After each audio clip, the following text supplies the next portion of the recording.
Hello guys, ഞാൻ വർക്കിന് പോയാണ്, നടന്നാണ് പോകുന്നത്. ഏകദേശം ഒരു 10 മിനിറ്റ് ഉണ്ട്.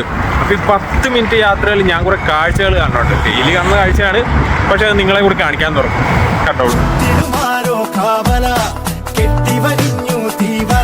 അതു വെട്ടിമുറിച്ചു പുറത്തു കടക്കുക രാമ, ഇത്തിരി നേരം മാറുക, ഒത്തിലൊടിച്ചേ കാക്കുക, എതിരാളി നടുങ്ങണ പോലെ കൊതിക്കട രാമ.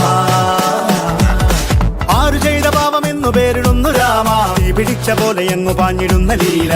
ആടുകേറി നീ ഒളിച്ചു കാത്തിരിക്ക രാമ, സത്യമുള്ളതാണു നിന്റെ അശ്വമേധ ലീല. അപ്പപ്പ പണ്ടു രാമൻ ശ്രീരാമൻ പോയ പോലെ അപ്പപ്പ നടുവിട്ടേ കാണേറും രാമലീല. എങ്കിലും നീയേ പുഞ്ചിരികളോടെ പോവതെങ്ങു ദൂരെ, ചിന്തിയുറയുന്നേ വഞ്ചനത്തിയേ അംഗമതിലൂടെ പോവതെങ്ങു ദൂരെ. ശരി ഗൈസ്, വർക്കിന് കയറാൻ പോയാണ്. അപ്പോൾ അടുത്ത വീഡിയോ ആയിട്ട് പിന്നെ കാണാം. ബൈ.